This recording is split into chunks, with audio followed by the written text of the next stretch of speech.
नमस्कार, रूबरू देख रहे हैं आप और मैं हूं आपके साथ शिवानी रतूरी। उत्तर प्रदेश में धर्मांतरण को लेकर उठते सवाल अब सिर्फ किसी एक मामले या रैकेट तक सीमित नहीं रह गए हैं। लगातार सामने आ रही घटनाएं ये सोचने पर मजबूर कर रही हैं कि आखिर पर्दे के पीछे क्या चल रहा है। क्या ये सिर्फ कुछ लोगों की करतूत है या फिर किसी बड़ी साजिश और सुनियोजित साजिश का हिस्सा? बीमारी, गरीबों और मजबूरी का सहारा लेकर आम हिंदू परिवारों का भरोसा जीता जा रहा है और फिर चुपचाप उनकी आस्था से खिलवाड़ किया जा रहा है। ऐसे आरोपों ने पूरे प्रदेश में हलचल मचा दी। सरकार से लेकर संगठन तक एक्शन मोड में है और समाज भी अब जागरूक हो रहा है। क्या कुछ हुआ है पिछले दिनों, आइए जानते हैं विस्तार से। धर्मांतरण का बड़ा खेल, कानपुर में रची साजिश, बड़े नेटवर्क का पर्दाफाश।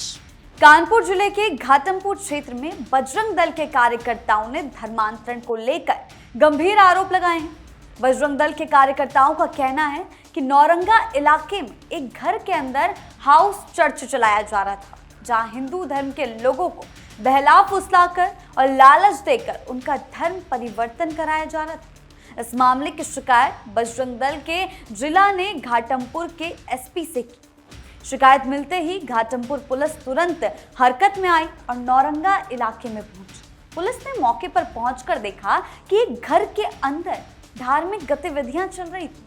पुलिस ने वहां मौजूदा चर्च के पास्टर, उसकी पत्नी और उनके परिवार के सदस्यों और अन्य लोगों को हिरासत में लेकर थाने ले आई। इसके बाद सभी से अलग अलग पूछताछ शुरू की गई।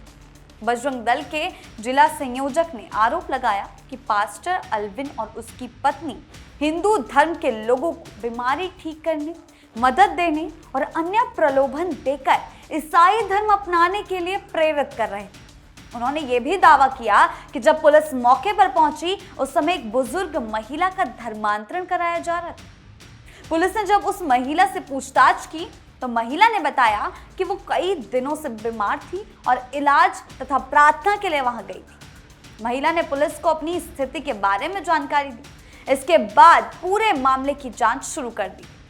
फिलहाल पुलिस सभी पक्षों से पूछताछ कर रही है और ये जानने की कोशिश कर रही है कि क्या सचमुच धर्मांतरण का कोई दबाव या लालच दिया गया था या नहीं। पुलिस का कहना है कि जांच पूरी होने के बाद ही आगे की कार्रवाई की जाएगी। इस पूरे मामले को लेकर इलाके में चर्चा का माहौल बना हुआ है। आरोप लगाने वालों का कहना है कि लोगों की मजबूरी, बीमारी और मासूमियत का फायदा उठाकर धर्मांतरण का प्रयास किया जा रहा है, जबकि पुलिस पूरे मामले की सच्चाई जानने के लिए जांच में जुटी हुई है और इसके पीछे किसी बड़े नेटवर्क का हाथ तो नहीं है, ये भी पता लगा रही है। यूपी में धर्मांतरण की बढ़ती खबरें, विदेशी फंडिंग और अंतर्राष्ट्रीय लिंक। उत्तर प्रदेश में धर्मांतरण से जुड़ी खबरें लगातार सामने आ रही हैं। आए दिन किसी न किसी जिले से ऐसी घटनाओं की जानकारी मिलती है जिन्हें देखकर आम लोगों के मन में डर, गुस्सा और चिंता पैदा होना स्वाभाविक है। कई मामलों में आरोप लगाए गए हैं कि कुछ लोग बीमारी, गरीबी, शिक्षा, प्यार या मदद का लालच देकर धर्म परिवर्तन कराने की कोशिश कर रहे हैं। इन खबरों ने समाज में एक बड़ी बहस को जन्म दिया है। कानपुर का हालिया मामला हो या इससे पहले केजीएमयू से जुड़ा कथित रैकेट, इन घटनाओं ने लोगों को सोचने पर मजबूर कर दिया है कि आखिर सच्चाई क्या है और ये सब किस हद तक फैला हुआ है। हालांकि ये भी जरूरी है कि हर मामले को कानून, जांच और तथ्यों के आधार पर ही देखा जाए।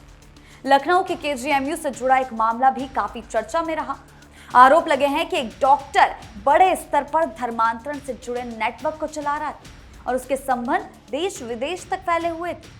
यहाँ तक कि कुछ मामलों में अंतर्राष्ट्रीय नामों और आतंकी घटनाओं से कनेक्शन होने के दावे भी सामने आए।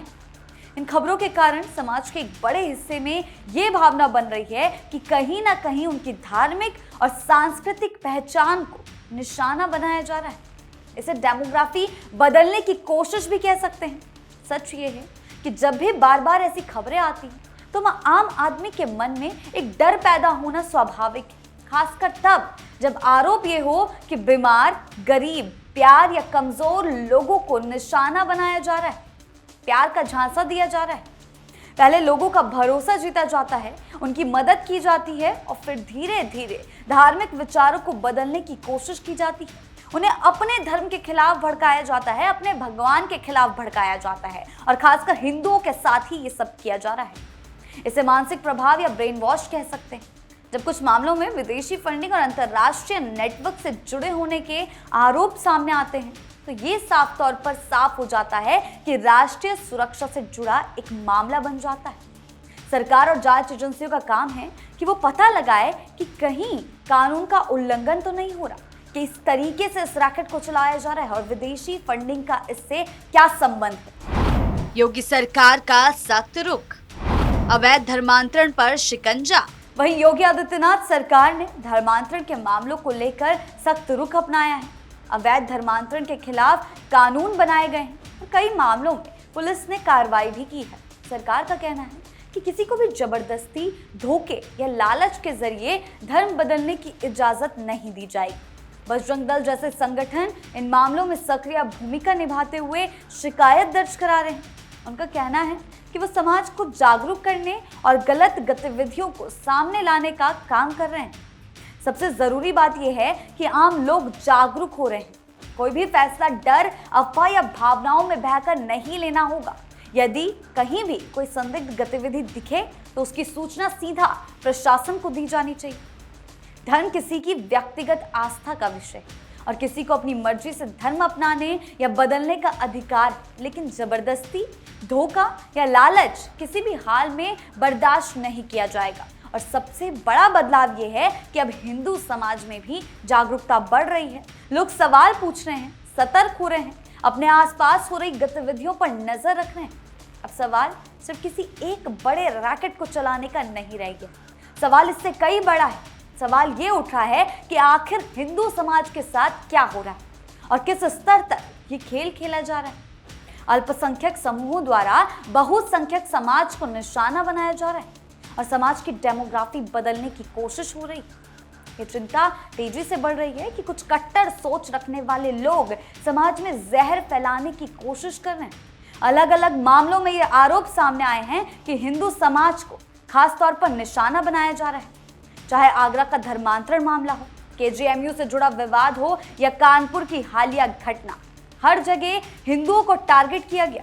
कुछ मामलों में ये आरोप लगे हैं कि हिंदू लड़कियों को प्रेम, शादी या मदद के बहाने फंसाया गया और बाद में उन पर दबाव बनाया गया धर्म बदलने का। इन घटनाओं ने समाज में डर और आक्रोश दोनों पैदा किया है।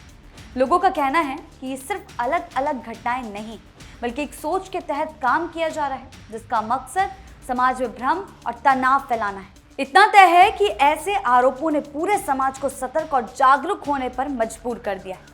जहां पहले ऐसे नेटवर्क चुपचाप काम कर जाते थे, अब हालात बिल्कुल बदल चुके हैं।